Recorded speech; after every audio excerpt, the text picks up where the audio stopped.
আজকে আমি কালি ও পরিসীমা নিয়ে আলোচনা করব। প্রথমে আমি আয়তের ক্ষেত্রফল বা কালি নির্ণয় করব।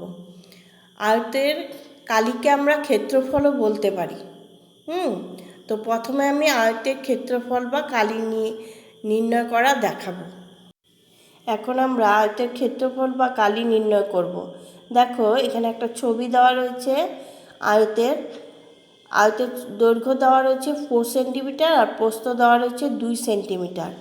তো আয়তের কালি বলতে কি বোঝায়? কালি হলো যতটুকু জায়গা দখল করে থাকে সেই জায়গাটাকে বলে কালি বা ক্ষেত্রফল। ছবিটা দেখো, যেতটুকু জায়গা দখল করে আছে সেটাকে বলে কালি বা ক্ষেত্রফল। এর জন্য আমাদের একটা ফর্মুলায় ফেলতে হবে। তো আমরা জানি যে আয়তের কালি সমান সমান আয়তের দৈর্ঘ্য পূরণ আয়তের প্রস্থ। অতএব এখানে দেওয়া রয়েছে আয়তের দৈর্ঘ্য 4 ইন্টু প্রস্থ দেওয়া আছে 2, 4 ইন্টু 2 বর্গ সেন্টিমিটার। যখনই আমরা কালি বা ক্ষেত্রফল বের করব তখনই আমরা সঙ্গে সঙ্গে কী লিখব? বর্গ সেন্টিমিটার। অতএব 4 ইন্টু 2 8 বর্গ সেন্টিমিটার। এবারে আমরা বর্গের ক্ষেত্রফল বা কালি নির্ণয় করব। আমরা জানি যে বর্গের 4টি বাহুর মাপ সমান। অতএব এই ছবিটি দেখো, এটি একটি বর্গের ছবি। এখানে দুই পাশের মাপ দেওয়া রয়েছে, দুটি বাহুর মাপ দেওয়া রয়েছে। অপর বাহুগুলির মাপ আমরা এমনি বার করতে পারবো যে একটি বাহুর মাপ 4 হলে 4টি বাহুর মাপই 4 সেন্টিমিটার 4 সেন্টিমিটার করে হবে।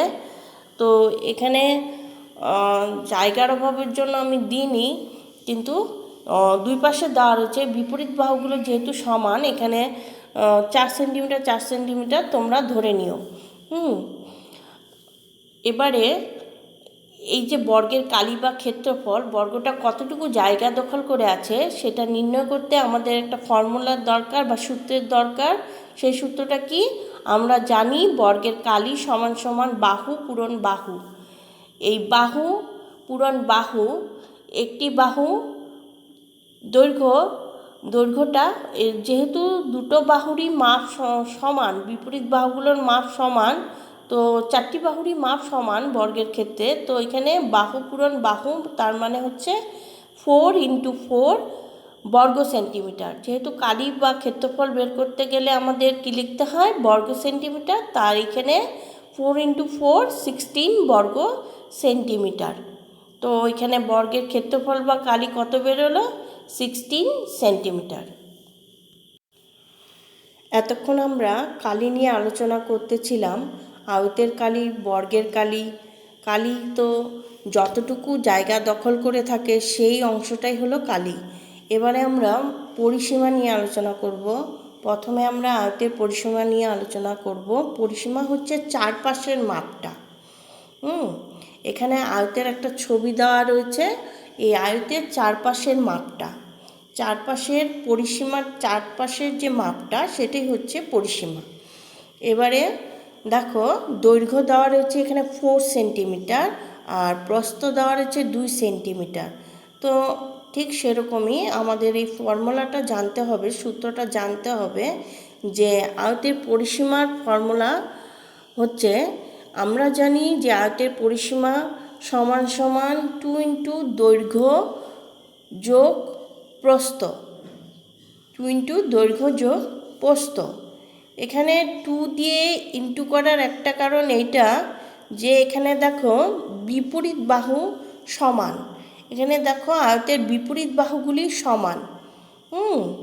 তো দুবার 2, এই পাশে 2 হলে এই পাশেও 2 হবে। প্রস্থ যদি এক পাশে 2 হয় তো আরেক পাশেও 2 হচ্ছে।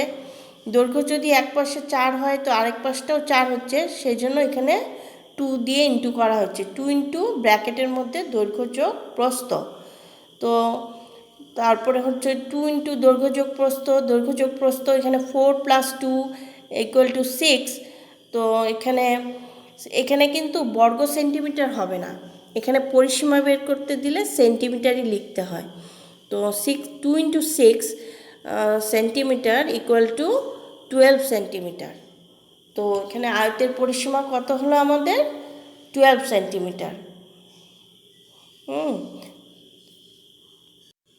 এবারে আমরা বর্গের পরিসীমা কিভাবে নির্ণয় করতে হয় সেটা দেখব। এখানে দেখো একটা বর্গের ছবি দেওয়া রয়েছে। বর্গের চারটি বাহুর মাপ সমান। একটি বাহুর মাপ যদি 4 হয়, বিপরীত চারটি বাহুর মাপ সমান, অতএব বিপরীত বাহুগুলো সমান। একটি বাহু যদি 4 সেন্টিমিটার হয় তাহলে চতুর্দিকে বাহুর মাপগুলো কত হবে? 4 সেন্টিমিটার 4 সেন্টিমিটার 4 সেন্টিমিটার। তো এখানে পরিসীমা বর্গের বের করতে বলেছে। বর্গের পরিসীমা মানে হচ্ছে যে এটা চারপাশের মাপটা কত। তো এখানে চারপাশের মাপ বের করতে হলে প্রথমে আমাদের সূত্রে ফেলতে হবে যে আমরা জানি যে বর্গের পরিসীমা সমান সমান 4 ইন্টু একটি বাহুর দৈর্ঘ্য। এখানে 4 দিয়ে পূরণ করার কারণটা হচ্ছে যে এখানে চারটি বাহু। বর্গের কয়টি বাহু? বর্গের চারটি বাহু। আর প্রত্যেকটি বাহুর মাপ যেহেতু সমান, তাই এখানে একটি বাহুর মাপ দিয়ে পূরণ করা হয়েছে। 4 ইন্টু একটি বাহুর মাপ, অতএব 4 ইন্টু 4 সেন্টিমিটার। বর্গের পরিসীমার ক্ষেত্রে যেহেতু সেন্টিমিটারই লিখতে হয়, তাই সেন্টিমিটার, বর্গ সেন্টিমিটার এখানে হবে না, সেন্টিমিটার। 4 into 4 16 centimetre. অতএব বর্গের পরিসীমা কত? 16 সেন্টিমিটার। এবারে আমরা বর্গের পরিসীমা দেওয়া থাকলে কি করে বর্গের একটি বাহুর মাপ নির্ণয় করতে হয় সেটা শিখব। তো এর জন্য আমাদের প্রথমে কি লাগবে? বর্গের পরিসীমা লাগবে। তারপরে আমাদের এটাকে সূত্রে ফেলতে হবে। এখানে দেখো দেওয়া আছে বর্গের পরিসীমা 40 সেন্টিমিটার। তো বর্গের পরিসীমার সূত্রটা হচ্ছে, আমরা জানি বর্গের একটি বাহুর মাপ সমান সমান পরিসীমা ভাগ 4। এখানে 4 যে আসলো, 4টা কোথার থেকে আসলো? পরিসীমার মাপ আমরা জানি যে 40, আর 4টা যে আসলো এখানে কোথার থেকে আসলো?